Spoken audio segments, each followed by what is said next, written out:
काली नजर।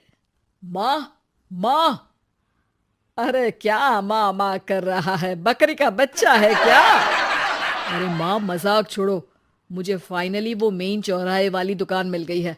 अब देखना, आपका बेटा दुगनी स्पीड से पैसा कमाएगा। हाँ। ओफो, ये क्या? मेरी ऑनलाइन मेकअप क्लास चल रही है। इतनी जोर से क्यों बोल रहे हो आप दोनों? अरे मेरी धर्म पत्नी जी, मेकअप क्लास बाद में करना। वो चौराहे वाली दुकान मिल गई है हमको। What? अरे वाह, रुको, मैं अपनी माँ को फोन लगाकर बता देती हूँ।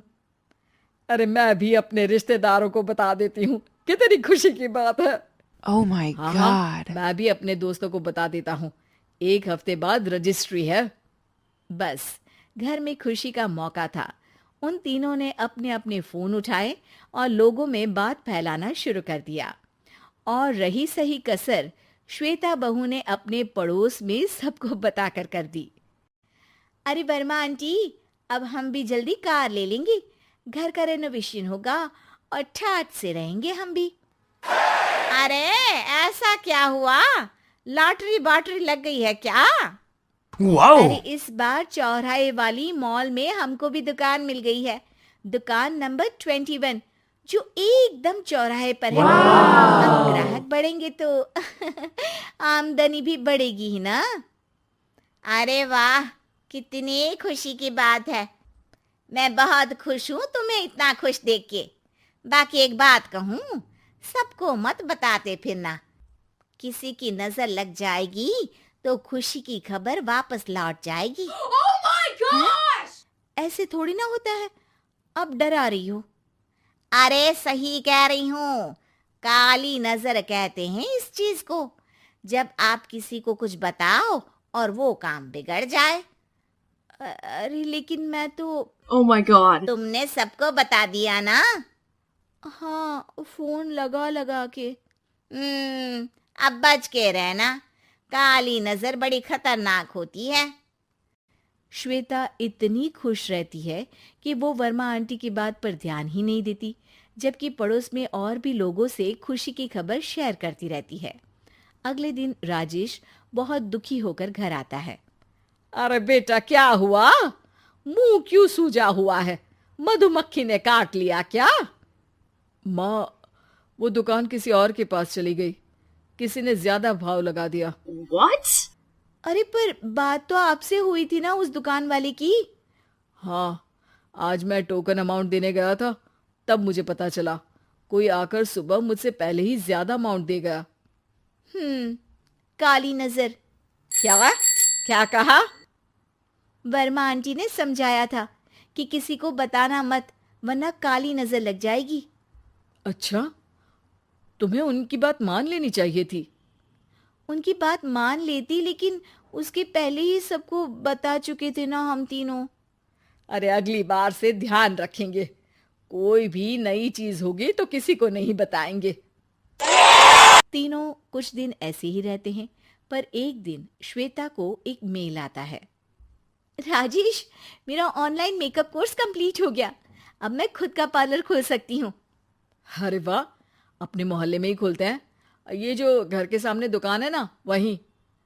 हाँ, यहाँ सस्ती भी मिल जाएगी। अगले दिन श्वेता वर्मा आंटी के पास जाती है, मिठाई का डब्बा लेकर। अरे आओ आओ, कैसे आना हुआ? जोर से नहीं बोलूंगी। वो सामने वाली दुकान है ना, वहां मैं अपनी पार्लर की दुकान खोलने वाली हूँ, उसकी मिठाई है। अरे वाह, बहुत बधाई हो तुमको। हाँ, मैं कमाने लगूंगी तो राजेश पर पूरे घर का बोझ नहीं रहेगा ना आंटी जी। ये तो है, पर ये बता कि तूने ये बात किसी और को तो नहीं बताई ना? अरे नहीं नहीं, पिछली बार गलती कर दी थी। काली नजर लगी किसी की और राजेश के हाथ से वो दुकान चली गई थी। सबको मत बताना। चलो मैं चलती हूँ, कल दुकान की बात करने भी तो जाना है। अगले दिन श्वेता दुकान के लिए मालिक से बात करने जाती है। अरे लेकिन दुकान तो हम कल रात को ही किसी को दे चुके हैं। कल ही? हाँ, कल ही। 2 दिन बाद कोई यहाँ पार्लर भी खोल लेगा। अब कहीं और दुकान देख लीजिए। अरे पर हमको भी तो पार्लर ही खोलना था। हाँ भाई, एक ही दुकान है, आधी आधी तो नहीं दे सकता ना मैं। राजेश और श्वेता घर पर हताश होकर आ जाते हैं। इस बार तो किसी को बताया भी नहीं था, अब किसकी काली नजर लग सकती है। सुनो, तुमने माँ को बताया था क्या? अरे कैसी बात कर रही हो, माँ की नजर थोड़ी ना लगेगी। पक्का तुमने किसी को नहीं बताया था ना?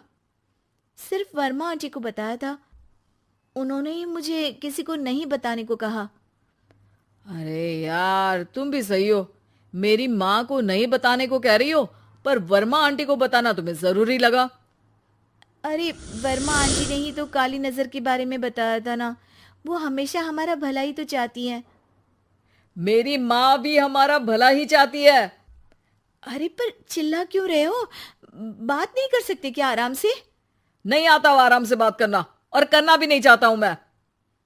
दुकान जाने का दुख गुस्से में बदल गया था और राजेश और श्वेता में बात बंद हो गई थी।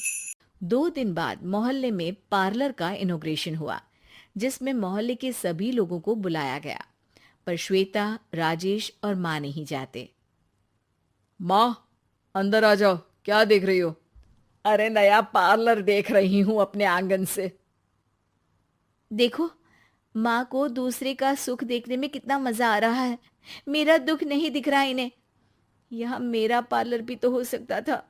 अरे चुप रहो यार, हर बात में लड़ाई क्यों ढूंढ रही हो? राजेश और श्वेता फिर बहस करने लगते थे। तभी माँ ने दोनों को बाहर बुलाया। अरे जरा देखो तो, दुकान चलाने वाले का बोर्ड पर नाम क्या लिखा है? श्रुति वर्मा। गाड़ी निकाले बेटा, हमें कहीं जाना है। काली नजर का इलाज कराने। राजेश अपनी बाइक निकालता है। तीनों ट्रिपलिंग कर रहे हैं। माँ राजेश को उस मॉल वाली दुकान पर लेकर जाती है जहां राजेश अपनी दुकान खोलने वाला था। यही दुकान लेना चाहता था ना तू? हाँ, पर इनको भी दुखी करने लेकर आई हो क्या यहाँ पर दुकान दिखाकर? वहां काफी नहीं था? अरे श्वेता, थोड़ा सब्र रख, अभी पता चलेगा कि हम यहाँ क्यों आए हैं। बता, इस दुकान चलाने वाले का नाम क्या है? अनुपम वर्मा। कुछ समझ में आया? वो दुकान वाली श्रुति वर्मा, ये दुकान वाला अनुपम वर्मा, और हमारे पड़ोस में हमने उस दुकानों के बारे में बताया किसको था? अब वर्मा आंटी को। मतलब वर्मा आंटी ही हमारा काम बिगाड़ रही है? नहीं नहीं, ऐसा नहीं हो सकता, ये बस इत्तेफाक है। राजेश अपना फोन निकालता है और श्रुति वर्मा और अनुपम वर्मा के नाम फेसबुक पर सर्च करता है, जहां ये दोनों ही वर्मा आंटी के रिश्तेदार होते हैं। श्वेता को समझ में आ जाता है कि वर्मा आंटी की ही नजर काली नजर है। अब क्या करना है? कोई भी खुशी की खबर हो तो काली नजर से बचना है, यानी वर्मा आंटी से बचना है। अरे पर मुझे ये समझ में नहीं आया कि वो हमारे साथ ऐसा क्यों करेंगी। अरे बेटा, एक सीख है, दूर के आदमी को आपकी तरक्की से कम परेशानी होगी, पड़ोसी को ज्यादा।